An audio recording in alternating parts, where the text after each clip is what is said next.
हुजूर को गोदी में खिलाया है। हलीमा तुम्हारे मुकद्दर पे कुर्बान गोद में लेके बैठी है। हजरत आमीना कह रही है हलीमा ये मेरा बच्चा है। बताया अल्लाह ने बड़ी अजमतों का मालिक बनाया है। हलीमा जब ये पैदा हुआ ना तो आसमानों से आवाजें आ रही थी। कोई कह रहा था इसको कायनात की सैर करा दो, कोई कह रहा था इसको समंदरों की सैर कराओ, किसी ने कहा इसको खुश्क-ओ-तर की सैर कराओ। कहती मैं हलीमा जानती मेरा लाल इतनी अजमतों वाला है कि ये मेरी गोद से गायब हुआ, बादल लेके चले गए थे, आया तो पानी टपक रहा था, कोई कह रहा था हम इसे समंदरों में घुमा के लाए हैं, हमने समंदर की सारी मखलूक को बता दिया है कि आज जमीन के रब का महबूब जलवागर हो गया है। का इतना अजमतों वाला मेरा बच्चा है। कहती हलीमा तुम इसे लेकर के जाओगी? कहा हाँ। का लेकिन याद रखना यतीम है, सर पे बाप का साया नहीं है, कोई बड़ी इनाम की हमसे तवक्को न करना, फिर भी जो हो सकेगा किया जाएगा। हजरत हलीमा सादिया कहती है जब इतनी बात सैयदा आमीना ने कही है मैंने कदम पकड़े आमीना के, मैंने कहा था आमीना अब लेने देने की बात ना करो, अब उजरत की बात ना करो, ये बताओ ये शहजादा देना है कि नहीं देना है। जरा सुने हुजूर मक्के में जलवागर हो रहे। मां सादिया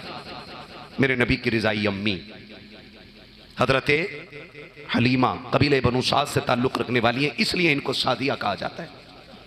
ठीक है जी। हजरत हलीमा कहती मेरे घर में गुर्बत का आलम यह था कि मेरे घर में कई कई दिन के फाके और कहत साली की वजह से जंगल सूखे, जानवरों के थनों में दूध नहीं, मेरी ऊंट का एक बच्चा था वो भी भूख की वजह से मर गया क्योंकि उसका पेट न भरा। फरमाती मेरे बच्चों के फाके। मगर कहती हैं खुदा की कसम जब एक रात सोई ना तो मेरे ख्वाब में खूबसूरत शक्ल वाला एक बुजुर्ग आया और उसने मुझसे कहा आमीना हलीमा दुख न कर, तेरे दुखों के दिन खत्म हो रहे हैं, अब सुख के दिनों का आगाज होने वाला है। ये हजरत हलीमा सादिया कहती हूँ, कहती मेरा हाथ पकड़ के ना वो एक नहर के पास लाया, ख्वाब बता रही है। कहती मैं ख्वाब नहर पे आई, उसने एक प्याला नहर से भर के दिया, कहती वो प्याला पिया तो मेरे दुख ही खत्म हो गए।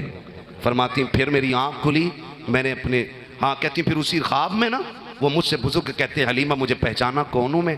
कहा नहीं। कहा मैं तेरे सब्र का अज्र हूँ जो तूने मुश्किल में भी रब को याद करना नहीं छोड़ा है। मैं तेरा वो सब्र हूँ कि जो तूने रोजे रखे फाके किए लेकिन हराम हराम, इस पे डट के बोलो सारे हराम। हाँ समझ रहे ना? हजरत हलीमा कहती हैं कि ये मेरा सब्र है जो मेरा हाथ पकड़ के नहर तक लाया। कहती मैंने सब्र भी ऐसा किया, बच्चे फाके रहते थे लेकिन कभी हराम नहीं लिया। और आज अमीर बनने की खुशी है, शॉर्टकट में मर्सिडीज बंगले गाड़ियां ये सब खड़ी करने की खुशी है। और याद रखना मेरे भाई मरना है, क्या होना है? बस ये दीवार का फासला ज्यादा दिख रहा है, मौत में और हमारे तुम्हारे बीच में इतना भी फासला नहीं है, इतना भी नहीं है, इतना भी तुम्हारा साया तुमसे दूर और मौत हमसे तुमसे करीब है। अमीर बनने के लिए कभी हराम जुआ, ईमानदारी से कह रहे हो, कहता है सुबह को मार दो चल भैया दो हाथ हो जाए, जुआ सट्टा शराब ब्याज। मुझे तो हैरत होती है ना, पूरी बिल्डिंग ब्याज से बना दी और लिख रहा हाजा मिन फजल रब्बी।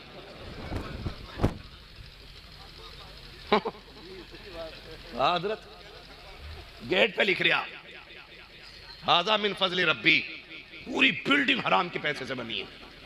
किसे धोखा दे रहा है? किसे दे रहा है धोखा भाई? उसे देना चाहता है जो तेरी रगे जहां से भी ज्यादा करीब है। उसके लिए तू क्या समझ के तूने इसमें हराम की बिल्डिंग पे अल्लाह का नाम लिख के लगा दिया? क्या शराब पे जमजम लिखने से वो जमजम बन जाएगी? शराब शराब शराब ही रहेगी, चाहे उस पे जमजम लिखो या कौसर लिखो। हराम की बिल्डिंग हराम की रहेगी, चाहे उस पे पूरा कुरान लिख दो। ये याद रखिएगा, हराम की दौलत हराम की रहती है, हराम की है। और अल्लाह माफ करे भाई, हुकूक तो ऐसे पामाल किए जाते हैं जैसे कोई चीज ही नहीं। डरो अल्लाह से। ब्याज का 1 रुपया खाना ऐसा है जैसे अपनी मां से 70 मरतबा जिना करना। अपनी मां से 70 मरतबा जिना करना, 1 रुपया ब्याज का खाना। और जिसके घर में एक नहीं रोजाना 500 रुपए की बोटी बन रही हो ब्याज की, 80 रुपए की रोटी बन रही हो ब्याज की, कितनी बार जिना का पाप उस पे लगता होगा। और याद रखिएगा, हराम के पैसे से पलने वाली नस्लें वो कभी तुम्हारी इज्जत नहीं करेंगी। जब रगों में हराम दौड़ता है ना, तो औलाद फिर शैतान का बच्चा बन जाती है, और फिर वो बाप बाप का गिरबान पकड़ कर रोड पे खींच के लाती है। अगर चाहते हो औलाद गर्दन झुका के खड़ी रहे ना, तो अपने बच्चों को हलाल के टुकड़े खिलाइए, हराम के नहीं।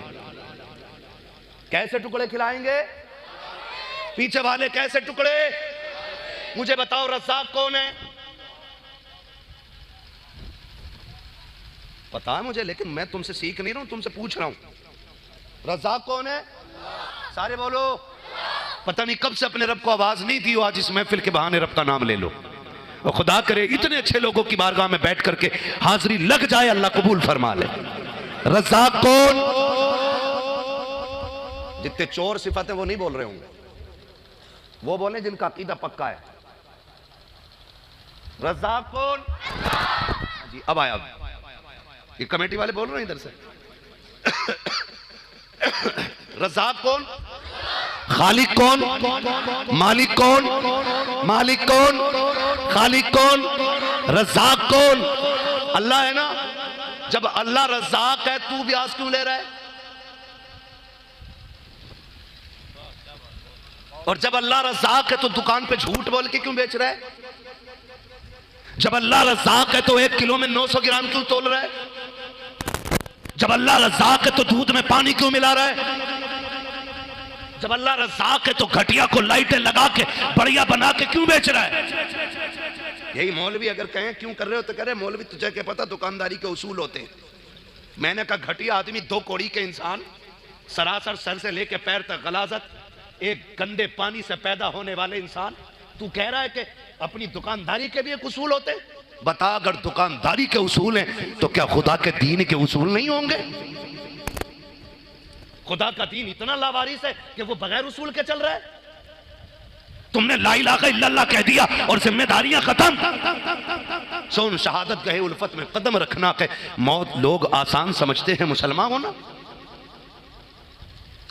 जरा सा किसी को ड्रामों में, तमाशों में, फिल्मों में, कहानियों में किसी को मर्सिडीज फॉर्च्यूनर में देख लिया तो वही एक्टिंग लिए घूम रहा है कि ये मेरे पास भी होनी चाहिए। ओ, जो टीवी में देखा वो झूठ है, जो मसहरी मस्जिद में रखी है वो सच्ची होती है।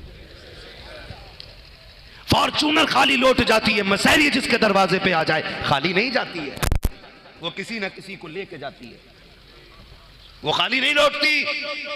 तुम्हें बता देती नहीं है कि एक दिन तुझे इस पे लेटना है?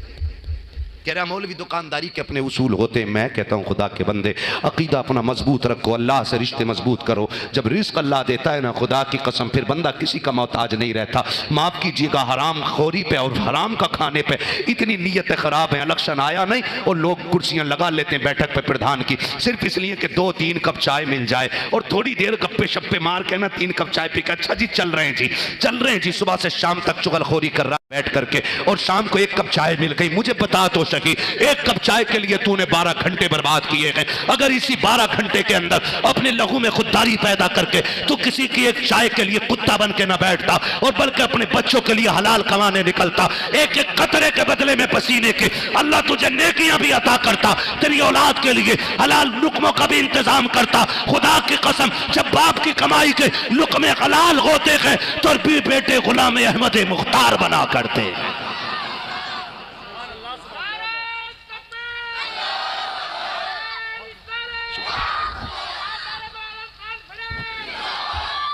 तवज्जो है सारे लोगों की? अबे 8 दिन किसी की बैठक में बैठोगे, 500 रुपए बाजार के लिए तो दे देगा बस। मेरे भाई बताओ, मजदूर तबके से ताल्लुक रखने वाले हम सारे ही मजदूर हैं जी। किसी की मजदूरी कम, किसी की ज्यादा है, घर में किसी के पेड़ नहीं लगा पैसे का। तवज्जो है? आप मुझे बताइए, 1 दिन की मजदूरी कम से कम 500 माने है ना जी, और 7 दिन की बोलो, चावल का कट्टा कितने का? नहीं, मैं छोटे वाले की बात कर रहा हूं। 8 दिन में जितने चावल खा ले, कितने के चावल खा लेंगे 10 लोग 8 दिन में? 1500 को मान लो, बचे कितने? डरो मत यार, बोल दो। मैं ना इलेक्शन लड़ता हूं ना लड़ाता हूं, मैं सिर्फ कुछ बताना चाह रहा हूं आपको। कितना? 2000 है ना? बाजार को प्रधान जी ने, नेताजी ने या किसी ने भी अगर आपको 500 रुपए जेब में से निकाल के दे दिए एक बाजार के लिए, 7 दिन में क्या क्या मिला आपको? अगर आप कहीं पे चुगलखोरी ना करके आप बच्चों के लिए हलाल कमाने निकलते तो अल्लाह नस्लों में भी बरकत देता और अल्लाह घर में भी बरकत अता फरमाता। मैंने सरकार ताजुशरिया को हजरत देखा, सरकार ताजुशरिया से लोग मिलने के लिए आते ना, भीड़ लगा लेते। कैसे लोग खड़े? का हुजूर मुसाफा करने के लिए खड़े, तो हजरत फरमाते थे जल्दी करा दो मुसाफा, इनका वक्त ज़ाय ना करो। हजरत कहते थे इनका वक्त ज़ाय ना करो, जल्दी मुसाफा करो। मुसाफा कर लिया, गए लोग, कहा नहीं हुजूर अब भी खड़े, तो फिर गुस्से में आते थे, फरमाते थे अब क्यों खड़े हो? का हुजूर आपको देखने के लिए।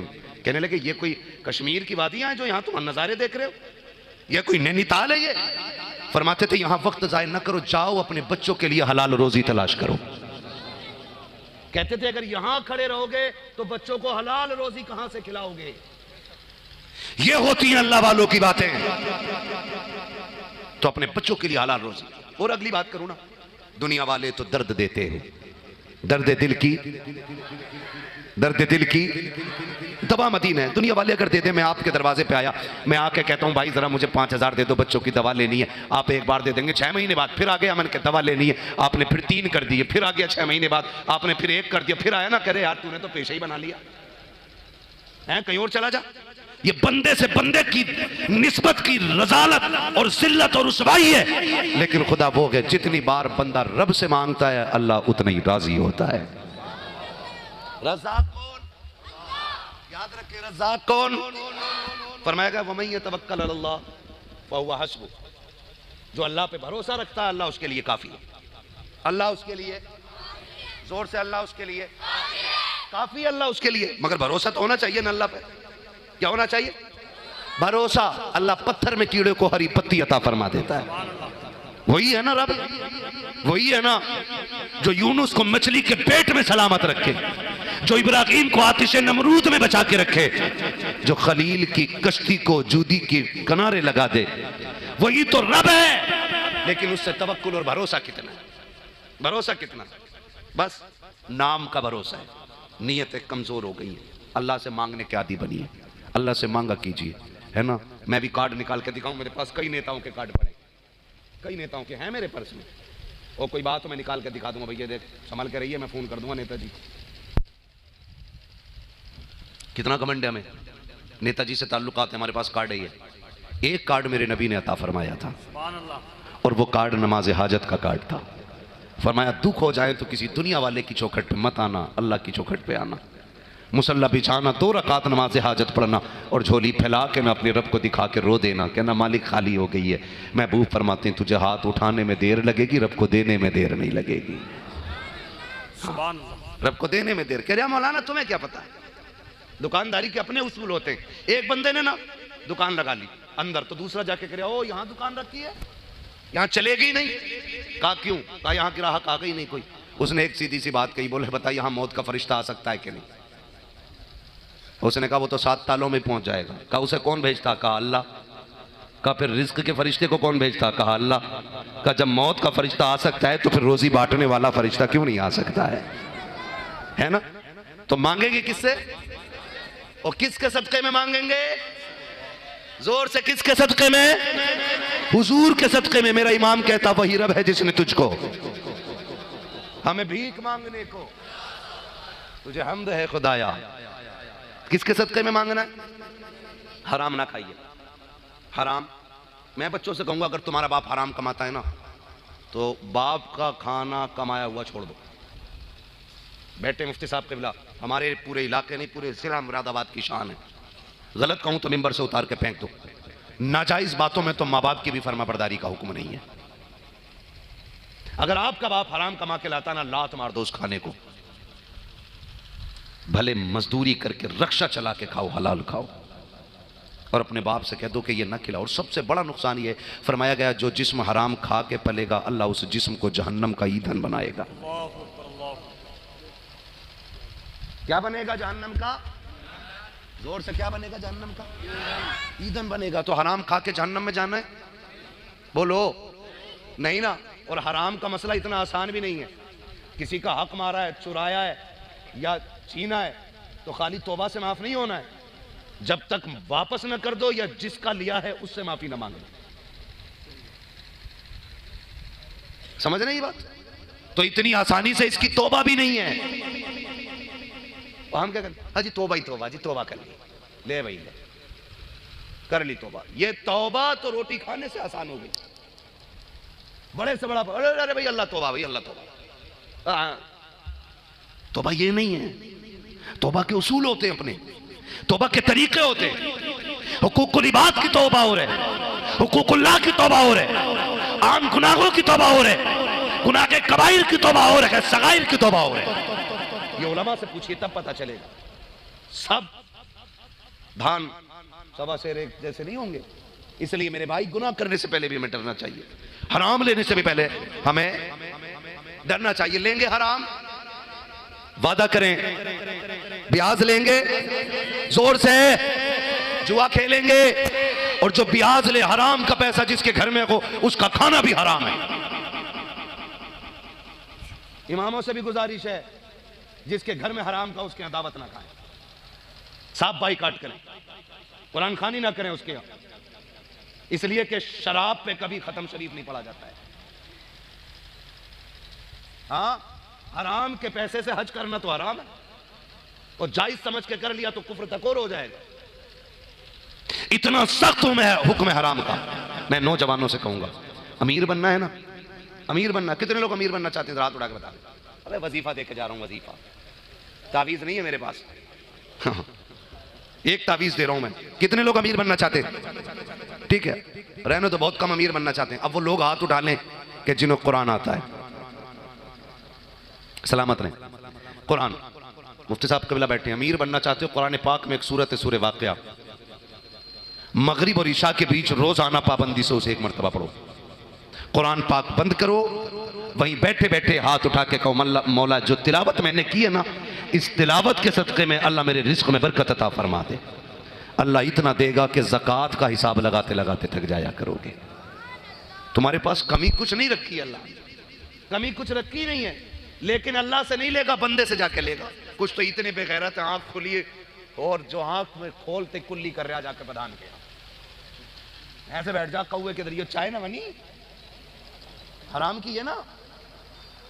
निकलो इन चीजों से, ना नस्लें बर्बाद हो जाएंगी, नस्लें। रिस्क हलाल तलाश करें।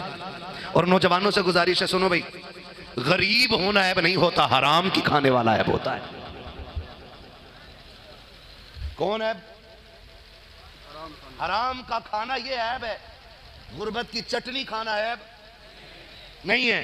अगर आपके बाप ने ना रक्षा चला के आपको पाला है, आपके बाप ने अगर मजदूरी करके आपको पाला है, कभी थक के आया करे ना तो वो शाम को बैठा करो, कभी उसके तलवे दबाया करो, कभी उसके कंधे दबाया करो, बैठ के कहा करो अब्बा तूने ओवर टाइम ड्यूटी की है, तेरा एहसान है कि तू हमें हलाल के लुक़्मे खिलाता रहा है। अब्बा तेरा वो है जिसके सर पे बाप का साया नहीं है, गुर्बत का दौर बच्चा देख रहा है। हजरत हलीमा कहती है ऐसा था जैसे बिजलियां दिल पे गिर गई हो और सारी खुशियों में आग लग गई हो, लेकिन फिर भी मैंने खुद को संभाला। मैंने कहा क्यों नहीं, बच्चा लेके तो चलो, कुछ तो मिलेगा। कहती मैं आई जैसी दरवाजे पे दस्तक दी, अंदर से आवाज आई मन दक्कल बाब, कौन के दरवाजे पे? मैंने कहा दाया आई हूं। कहा नाम क्या है? कहा मेरा नाम हलीमा है। कहा जैसी इतना कहा है, कहा फिर अंदर आ जाओ, तुम्हारा इंतजार था। हजरत हलीमा अंदर आती है, हजरत आमिना के चेहरे को देखती है, कहती सैयदा बताओ तो सही, न तुमने कभी मुझे देखा है न मैंने कभी देखा है, आपको मेरे नाम का कैसे पता? आपने कैसे कहा तुम्हारा इंतजार है? हजरत आमिना कहती है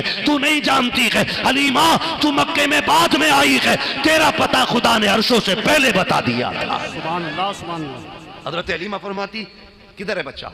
फरमाया वो लेटा है। फरमाती मैं गई हुजूर पालने में लेटे, कहने मैंने आहिस्ता से कपड़ा हटाया, जैसी कपड़ा हटाया चेहरे से कपड़ा सरकाना। कहती हैं भी हुजूर ने आंखें नहीं खोली, मैंने हुजूर के सीने पे हाथ रखा। कहती कुर्बान जाऊं महबूब की उन घड़ियों के, कहती जैसे सीने पे हुजूर के हाथ रखा ना, हुजूर ने आंख खोले बगैर ही मुस्कुराना शुरू कर दिया था।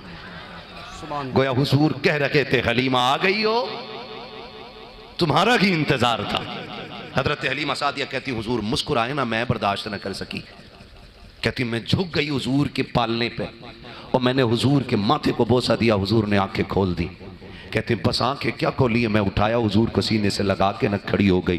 कहा उनका कदम मेरे सीने से लगे ना सारे दुख खत्म हो गए। और कहती मैं हुजूर को सीने से लगाए खड़ी रही। हलीमा तेरे मुकद्दर पे कुर्बान जाए, उनके शहर की एक झलक जिसे मिल जाए वो मुकद्दर का धनी होता है। तुमने तो नबी को झोली में लेके लोरियां दी हैं, तुमने हुजूर को गोदी में खिलाया है। हलीमा तुम्हारे मुकद्दर पे कुर्बान गोद में लेके बैठी है। हजरत आमीना कह रही है हलीमा ये मेरा बच्चा है। पता है अल्लाह ने बड़ी अजमतों का मालिक बनाया है। हलीमा जब ये पैदा हुआ ना तो आसमानों से आवाजें आ रही थी। कोई कह रहा था इसको कायनात की सैर करा दो, कोई कह रहा था इसको समंदरों की सैर कराओ, किसी ने कहा इसको खुश्क-ओ-तर की सैर कराओ। कहती मैं हलीमा जानती मेरा लाल इतनी अजमतों वाला है कि ये मेरी गोद से गायब हुआ, बादल लेके चले गए थे, आया तो पानी टपक रहा था। कोई कह रहा था हम इसे समंदरों में घुमा के लाए हैं, हमने समंदर की सारी मखलूक को बता दिया है कि आज जमीन के रब का महबूब जलवागर हो गया है। का इतना अजमतों वाला मेरा बच्चा है। कहती हलीमा तुम इसे लेकर के जाओगी? कहा हाँ। का लेकिन याद रखना यतीम है, सर पे बाप का साया नहीं है, कोई बड़ी इनाम की हमसे तवक्को ना करना,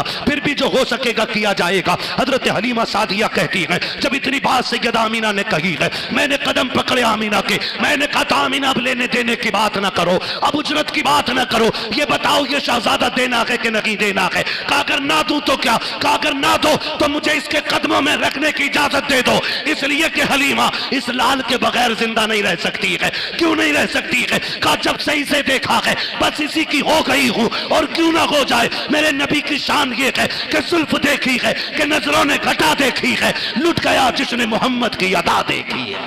नारे तकबीर, नारे रिसालत, मसलके आला हजरत।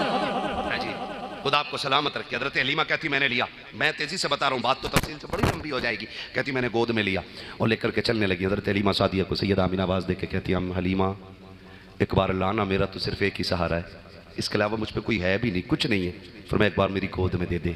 कहा मैंने आमीना को इस दर्द से रोते देखा कि मुझे पता लगा कि आमीना मोहम्मद से कितना प्यार करती है।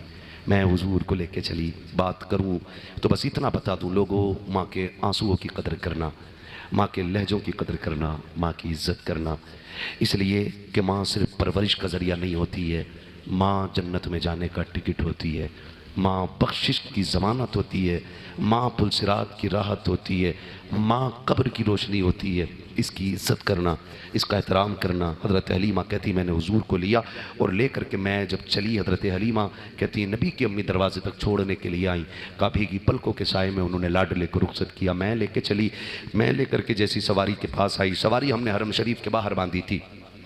कहती मैं आई और मैं जब सवारी पे बैठी ना तो मेरे शोहर आगे बैठे, मैं हुजूर को लेके पीछे बैठ गई। कहते सवारी उठ ही नहीं रही।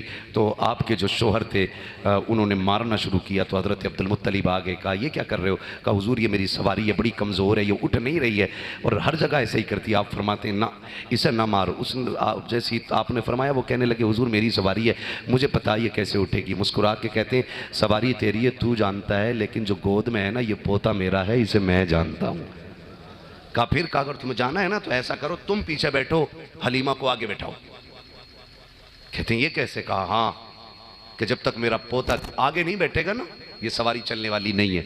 हजरत हलीमा सादिया कहती मैं आगे बैठी हुजूर को लेके ना, तो कहती सवारी ऐसे उठ के खड़ी हो गई जैसे उसे कुछ हुआ ही नहीं था। उठ के खड़ी हो गई जैसे उसे कुछ हुआ ही नहीं था। कहती मैं बैठा के ना जब चली तो कहती हुजूर ने ना इस तरह से रस्सी पकड़ ली। कहती जब हुजूर ने रस्सी पकड़ी ना सवारी की, कहती मैंने इसलिए छुटाई ताकि हुजूर के हाथ में कहीं उस रस्सी से कांटे न लग जाएं। कहते मैंने एक बार छुटाई, हुजूर ने फिर पकड़ ली, फिर छुटाई। कहती जब तीसरी मर्तबा हुजूर ने पकड़ी ना मैं छुटाने चली तो कहती हुजूर ने इस जलाल से मेरी तरफ देखा कि मैं कांप गई और मेरी हिम्मत ना हो सकी कि मैं उनसे रस्सी छुटा सकूं। कहा यहाँ हुजूर ने पकड़ी, यहाँ मैंने पकड़ रखी थी। कहा फिर जो इशारा किया है अब सवारी हवा से बातें कर रही है। कहा अब पता चला सरकार रस्सी क्यों पकड़े हुए थे। कोई कह रहे थे अम्मी सिर्फ सफर तय नहीं करना है बल्कि जो आगे निकल गए हैं उनसे आगे लेके जाना है, मेरी माँ किसी से पीछे कैसे रह जाए। कहती मैं सरकार को लेकर के चली हूँ, अब सवारी हवा से बातें करती जा रही है, सरकार ने रस्सी थाम रखी है। जब मैं उनसे आगे निकली जो मुझसे पहले जा चुकी थी, उन्होंने कहा था हलीमा क्या मामला है, अब तू इतनी तेज कैसे जा रही है, क्या सवारी बदल दी है। तब मैंने कहा था मैंने सवारी नहीं बल्कि चलाने वाला सवार बदल दिया है। कहा कौन है? कहा जिसको तुम यतीम समझ के छोड़ आई थी, मैं कुल कायनात का खजाना समझ के उसे झोली में लेके आ गई। अल्लाह हू अकबर। हज़रत हलीमा सादिया हुजूर को लेकर के अपने घर आई और उनका आना था कि पूरा आलम महकने लग गया। उनके घर की गुर्बत दूर, तंगदस्ती दूर, फाका दूर, सब कुछ खुशहाली में बदल गया, खुशबू में बदल गया, उजालों में बदल गया। आला हज़रत फरमाते वो जो न थे तो कुछ न था, वो जो न हो तो कुछ न हो, जान है वो जहान की, जान है तो मिलाद वाले का वास्ता है। सिर्फ बात याद रखिए, लुक़्मे हलाल के खाएंगे इंशाअल्लाह, वादा करते हैं इंशाअल्लाह। नबी का वास्ता है, हलाल खाइए, हराम से बचिए, हराम वाले के यहाँ भी ना खाइए। और उसको भी समझाने की कोशिश करें, जलील करके नहीं, नीचा दिखा के नहीं, बैठा के सुकून से बता दे भाई हम तेरे यहाँ इसलिए नहीं खा रहे हैं कि तेरे घर में वो टुकड़े हैं जो रब को भी पसंद नहीं है और रब के महबूब को भी पसंद नहीं है। ये कोशिश करेंगे इंशाअल्लाह। और जो नौजवान जुआ खेल रहे हैं ना, उनसे मेरी गुजारिश है, ना जाओ इधर। बड़े बड़ी नस्लें और ज़मींदारों की ज़मीनें बिक गई, इसने तबाह कर दिया। हम हुजूर के ग़ुलाम हैं, हुजूर के ग़ुलाम है। इस्लाम खुद में नहीं दिखता है, इस्लाम मानने वालों में देखा जाता है। अगर टोपी लगा करके या कुर्ता टोपी वाला या कलमा पढ़ने वाला जुए में बैठता है ना, तो लोग ये नहीं कहते हैं कि 56 का लोंडा वहाँ बैठा था, अच्छन का वहाँ बैठा था। लोग गैर मुस्लिम देख के कहते हैं लो जी ये नबी का कलमा पढ़ने वाले लोग हैं, इनमें जुआरी होते हैं, शराबी होते हैं। ऐसा ना करें, तुम्हारी वजह से हुजूर के दीन पे कोई बात करे, ऐसी ज़िंदगी गुजार के जाओ, लोग तुम्हें देख के कहें यार कितना अच्छा आदमी था कि जब दुनिया से जा रहा है तो लोग फ़ख्र से इसके जनाजे को कांधा दे रहे हैं, है ना। इसलिए नौजवान भी बचे, बच्चे भी बचे, सारी इन चीज़ों से बचे। और बस ये दुआएं मांगे करें अल्लाह से, दे मोहम्मद के लिए, रोज़ी का रहमत के लिए, खाने फजलुल्लाह से, हिस्सा गदा के वास्ते। हाँ, ये दुआएं मांगा करें, बस अल्लाह से रिस्क हलाल की भीख मांगा करें, अल्लाह से रोज़ी की भीख मांगा करें। हुजूर आए, कायनात मुस्कुराने लगी। हुजूर आए, माओं को वक़ार मिला, बेटियों को एहतराम मिला, बाप को इज़्ज़त मिली, रिश्तों को कदर मिली, गरीब, यतीम, बेसहारा तमाम कमज़ोर लोगों को ताकत देने के लिए आमीना का लाल जलवागर हुआ गए। हुजूर आए, कायनात मुस्कुराने लगी। हम फिर वही कहेंगे, वो जो न थे, आखिर में ज़ोर से, वो जो न थे, वो जो न हो, जान है वो जहान की, जान है तो बस जो हुआ गलत उनको माफ़ फरमाए रब कायनात। ज़िंदगी ने दिया साथ, फिर होगी मुलाकात, चमन रहा, फूल खिलेंगे, ज़िंदगी रही, फिर मिलेंगे। सारे लोग कलमा शरीफ पढ़ लीजिए, ला इलाहा, और ज़ोर से ला इलाहा, और ज़ोर से ला इलाहा इल्लल्लाहु मुहम्मद रसूलुल्लाह अस्तगफिरुल्लाह रब्बी मिन कुल्लि ज़ंबिन व अतूबु इलैहि व मा अलैना इल्लल बलाग। अस्सलामु अलैकुम व रहमतुल्लाहि व बरकातुहू। निहायत ही खुशी और इस मकाम तक पहुँचाया कि हमें और आपको अल्लाह और उसके रसूल की बातें करने का मौका मिल गया है। मौला करीम तमाम अरकान कमेटी, बानियान जलसा और हुजूर के उन तमाम आशिकों को जिन्होंने उलमाए अहले सुन्नत, ख़ासकर हुजूर मुफ्ती साहब क़िबला की सरपरस्ती में काम करने वाली कमेटी के अफराद के शाना बशाना खड़े होकर इनकी हौसला अफजाई की और इस तरह इस महफिल को सजाया और ये बताया कि हुजूर सिर्फ कमेटी वालों के नहीं, हुजूर तमाम ही आशिकों के दिल में रहा करते हैं। खुदा तमाम नौजवानों को सलामत रखे, इनकी उम्रों में बरकतें अता फरमाए। मैं देख रहा हूँ कुछ लोग कुर्सी पर हैं और कुछ लोग नीचे बैठे हैं, कोई फ़र्क नहीं पड़ता है, कुर्सी पे बैठो भले ज़मीन पे बैठो। बल्कि मौलाए कायनात हज़रत अली फरमाते हैं कि सबसे बेहतर वो शख्स होता है जो ज़मीन पे बैठता है, क्योंकि ज़मीन पे बैठने वाले को गिरने का डर नहीं रहा करता है। और जो लोग आगे बैठे हैं बड़ी खामोशी से बैठे हैं, आपसे मैं कहूँ कि आप हमारा साथ दें और साथ देने का हक भी आप ही का ज़्यादा है, क्योंकि अल-अक़रबु फ़ल-अक़रब, आप उलमाए अहले सुन्नत के बहुत करीब बैठे हुए हैं और महबूब अलैहिस्सलाम का फरमान है, जो उलमाए रब्बानीयीन के दुनिया में करीब बैठेगा खुदा उसको आखिरत में मेरे करीब फरमा देगा। ऐसे अल्लाह वाले लोग जलवा हैं हमारी महफिल में कि जिनके चेहरे को देखना भी इबादत, जिनके सामने बैठना भी इबादत, जिनसे मुसाफा करना भी इबादत है, जिनसे बातें करना भी इबादत है। तो आप इनके करीब बैठे हैं तो जाहिर है आप ही ज़्यादा हकदार हुए नेकियों के, तो आप ही ज़्यादा साथ दें मेरा, ताकि मुझे लगे कि आप सुनने सुनाने के मिजाज में बैठे हुए हैं। अभी आपने नकीब अहले सुन्नत नाशिर मसलक के आला हज़रत हाफ़िज़ क़ारी महराज रज़ा साहिब क़िबला बरकाती, इनसे बड़े खूबसूरत अंदाज में हुजूर की नात के अशार मुलाहिज़ा फरमाए। उनसे पहले भाई अख्तर परवाज साहब क़िबला, बड़ी खूबसूरत आज भी इनकी आवाज़ है और मैं समझता हूँ कि इतने साल इनको पढ़ते हुए हो गए नात, अभी तक आवाज़ में फ़र्क नहीं आया है। ये इनका कमाल नहीं, ये मेरे सदरुल्लाह फाजिल का कमाल है, ये मुरादाबाद के ताजदार का कमाल है कि उनकी चौखट से मशहूर होने वाला उठने वाला बंदा इंशाअल्लाहुल अज़ीज़ कभी नीचा नहीं हो सकता है। तो आपने बहुत खूबसूरत लबो लहजे में भाई अख्तर परवाज साहब को सुना है। थोड़ी देर के लिए मैं भी हाजिर खिदमत हूँ। मुफ्ती साहब का हुक्म, सर आँखों पर अरकान कमेटी की मोहब्बतें, खुदा हम सबको हुजूर के इस 1500वें यौम विलादत की बरकतें नसीब फरमाए। ज़ोर से कह दो आमीन। ये जो सामने वाले लोग हैं ये अपने आप को डिस्प्ले समझ लें। डिस्प्ले जितनी अच्छी होती है मार्केट उतनी अच्छी लगती है, और डिस्प्ले ख़राब होना तो फिर कंपनी का माल भी चाइना का लगने लगता है। ठीक है ना बेटे, इस उम्र में घुटने पकड़ लिए, छोड़ यार, ये घुटने पकड़ने की उम्र नहीं है। ठीक है ना, जरा कह दें या रसूल अल्लाह। थके नहीं है ना? हाँ, महराज भाई ने आपसे बुलवा लिया है तो सोच रहे होंगे सबके बदले का तो बोल चुके हैं, है ना? खैर, सुभान अल्लाह का ताल्लुक दिल से है। मेरे आर मारने से या धक्का देने से आपने बार बार सुभान अल्लाह कहा तो क्या कहा, मैं कोई नतीजा नहीं समझता हूं। मजा तो तब है जब बात यहां लगे और सदा सुभान अल्लाह की निकल जाए। हाँ जी, इतनी जोर से सुभान अल्लाह कहो कि पुलिस ना लेके जाए। ज्यादा डरे हुए लोग तो नहीं। हाँ, मुफ्ती साहब क़िबला जैसी शख्सियत है तो यहाँ डरने का मसला ही क्या है। बहुत हिम्मत है मुफ्ती साहब क़िबला में, मुझे कई सारे वाक़यात इनके याद हैं ऐसे। ठीक है ना, मुझे उम्मीद है आप भी हिम्मत वाले होंगे, है ना? पुलिस का डर तो नहीं आपको? हाँ, जितने डर के बैठे हैं वो जरा कह दें या रसूल अल्लाह।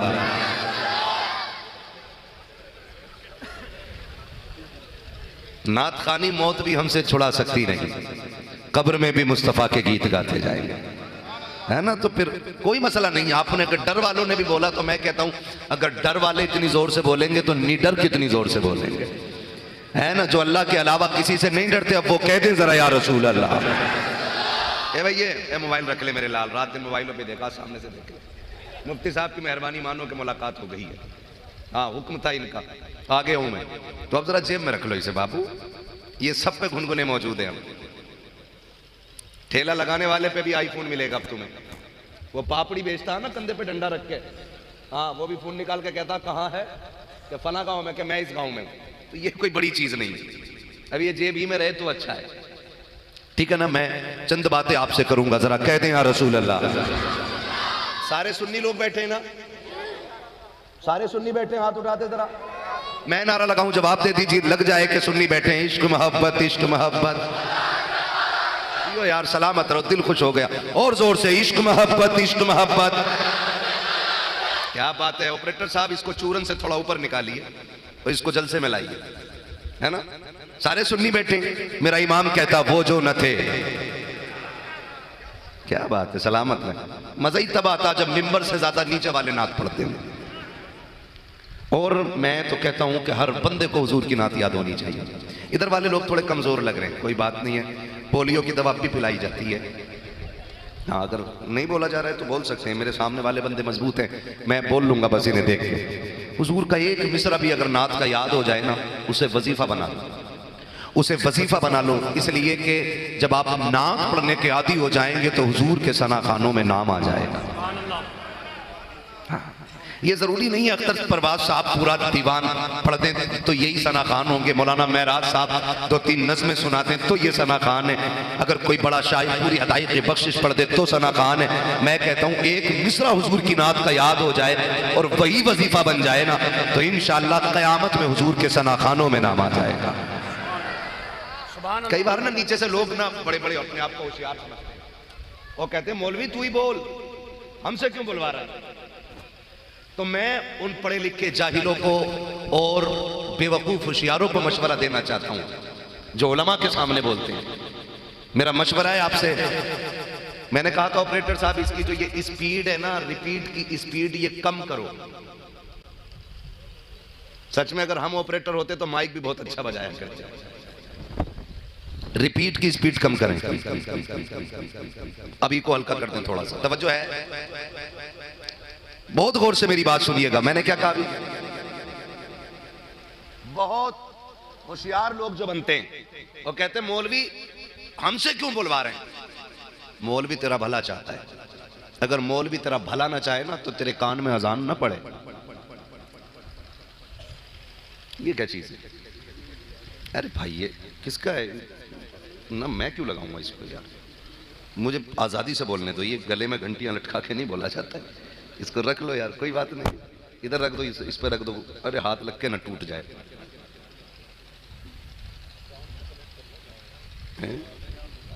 अरे ये टनटना आ गया बस। खैरियत है आप लोग? तो ये जो उलमा के बारे में बात करते हैं ना, मौलवी क्यों कहते हैं, तो मौलवी कौम का हमेशा भला चाहता है। बहुत गौर से मेरी बात सुनिएगा। मैं ना तो दब के बात करता हूं, ना डर के और ना चापलूसी में। मेरा अपना उसूल है कि मैं आईना हूं, दिखाऊंगा दाग चेहरे के, जिसे खराब लगे सामने से हट जाए। ये नहीं कमेटी वालों ने पैसा दिया है तो मैं आप लोगों को फ्री में जन्नत बांट जाऊं। जन्नत मेरे बाप की नहीं, जन्नत रसूल पाक की है। और कोई इतनी सस्ती भी जन्नत ना समझे कि जहां पे कयामत में हाजी नमाजी खड़ा होगा वहीं पे जुआरी भी खड़ा होगा। ये बिल्कुल ना सोचना कि जहां पे रोजादार खड़े होंगे वहीं रमजान में खाने वालों को ठिकाना मिल जाएगा। ये बिल्कुल मत सोचना। कुरान ने साफ कह दिया है कि कयामत के दिन मुजरिमों को नेकों से अलग कर दिया जाएगा और नेकों को मुजरिमों से अलग किया जाएगा। ये खाम ख्याली में मत रहना। अगर कोई पीर 500 रुपए लेके फ्री जन्नत बांट रहा है तो उसका नंबर भी मुझे दो, एड्रेस भी दो, क्योंकि फ्री की जन्नत मुझे तुमसे पहले चाहिए। इसलिए जन्नत सस्ती, इसकी तैयारी करनी है। कह रहे मौलवी हमसे क्यों बुलवा रहा है? मौलवी इसलिए बुलवा रहा है ताकि आखिरत की मंजिलें आसान हो जाएं। आखिरत की मंजिलें, एक एक पत्ते पत्ते, जर्रे जर्रे, एक एक हर्फ का हिसाब कयामत में होना है। खड़े होते हैं ना सुबह चौक में, कहते हैं और सुना भाई रात जलसे में क्या रहा? अरे बोले छोड़ो मौलवियों की वही 1400 साल पुरानी बातें। ऐसे नहीं करना, वैसे नहीं करना, किसे ना पता भैया करी कौन रहा? जब तू ही नहीं करेगा तो किसी को क्या कह रहा है? कह रहा कर ही कौन रहा है? मौलवियों की सुनी कौन रहा है? और खुद कह रहा है भाई इनकी कोई सुनता नहीं, जबकि खुद भी नहीं सुनता है। इस धोखे में ना आइए। जितना वक्त हुजूर की जिक्र की महफिल में गुजरे गुजार लो, इसलिए कि ये एक एक लम्हा कयामत में काम आने वाला है। और जब हिसाब लगेगा ना और पूछा जाएगा फला तारीख में कहा था, कहेगा फला तारीख में चौक में बैठा था, फला तारीख में कहा था का खेत में था, फला तारीख में कहा था कि यारों के साथ पार्टी में था, फला तारीख में कहा था कि फला दोस्त के साथ था। और फिर जब इस रात का तस्किरा होगा, ये रात कहाँ गुजारी है? का उलमा की मौजूदगी में मदीने वाले जिक्र की महफिल सजी थी। नबी जिक्र कर भी रखे थे, सुन भी रखे थे। हुक्म होगा हमने उसी रात के सदक़े में इसके सारे गुनाह बख्श दिए थे। उस वक्त एहसास होगा काश पूरी जिंदगी नबी के जिक्र की महफिल में गुजार दी हो। सुभान अल्लाह, सुभान अल्लाह। इसे सही कर लो भाई, वरना मैं बिना माइक के बोलने लगूंगा। इसका को कम कर दो, इसको आवाज दे दो ताकि मेरी आवाज साफ समझ में आए। मैं धमक झनकार दिखाने नहीं, मैं अपनी बात कहने के लिए आया हूं। तो आपसे कहा जाता है ये सुराइयों के बंद कर दे भाई आवाज, ये नीचे वाले खोल। सिस्टम पता नहीं, तवज्जो है सारे लोगों की? बहुत गौर से मेरी बात सुनिएगा। जिक्र हुजूर का जो है ना, ये बरकतों का सबब होता है। बरकतों का अपना वक्त ज्यादा से ज्यादा हुजूर के जिक्र में गुजारे। मैं मुबारकबाद पेश करता हूं इस मोहब्बत के साथ ना, आपने हुजूर के जिक्र की महफिल सजाई है। और ये मुकद्दर है हम सुन्नियों का। और सुन्नी वो भी अपने आप को सुन्नी कहते हैं, हाँ, जिन्हें हम वहाबी कहते हैं, वो भी अपने आप को सुन्नी कहते हैं। अल्लाह का शुक्र है हमारी सुन्नियत की पहचान बरेली के इमाम अहमद रजा खान है। सुभान अल्लाह। आदमी तारुफ कराता कौन से सुन्नी है तो साफ कह देते हैं सुन्नी बरेली वाले। क्या मतलब? यानी जो नजरिया इमाम अहमद रजा खान का है ना, वो नजरिया चांदपुर के सुन्नी मुसलमान का है। यही तो बताना होता है ना, वही नजरिया है। उनका नजरिया क्या है? कहा उनका नजरिया ये है, वो जो न थे, हाय हाय सुभान अल्लाह बोलो यार, वो जो न थे, सुभान अल्लाह वो जो ना हो, जान है वो जहान की। क्या बात है। क्यों बुलाया अख्तर भाई को और हमें? सब तो याद है आपको। हाँ जी, जान है तो, जान है तो सुबह तैबा में हुई बट्टा के बाड़ा नूर का, सदका लेने नूर का आया के तारा नूर का, तेरी नस्ल पाक में है बच्चा बच्चा नूर का, तू है ऐने नूर तेरा। ये पीछे वाले भी अगर बोल दें अल्लाह की कसम कुर्सी की कोई गारंटी नहीं है। कुर्सी हासिल करने के लिए वोट चोरी भी होते हैं, बेईमानी भी होती है, एक आईडी पे 36 नाम भी चढ़ जाते हैं। जितनी बड़ी पोस्ट पे उतना बड़ा बेईमान है ना। हाँ, खुदा सलामत रखे। तो इस कुर्सी पे भरोसा ना रखिए। इसकी कितनी टांगे, कितनी, अभी सारे नहीं बोल रहे हैं, अरे आप पे तो है ही नहीं कुर्सी, पीछे वालों को बोलने दो। कितनी टांगे कुर्सी की? अगर एक भी टूट गई ना तो किधर किधर, नीचे। तो इस कुर्सी का भरोसा नहीं, बेईमानी से मिली वो भी 5 साल के लिए, और ये भी हो सकता है एक आध बीच में टूट जाए टांग, तो 5 साल से पहले। हाँ जी, पीछे वाले समझदार, आप पीछे चले जाओ ताकि वो आगे आ जाए। हाँ, ताकि माहौल अच्छा रहे, ठीक है ना। हाँ, अगर आप आगे बैठे तो फिर बोलें। अगर एक टूट गई तो, एक टूट गई तो हम वो कुर्सी लेके नहीं बैठे जो टूट जाए।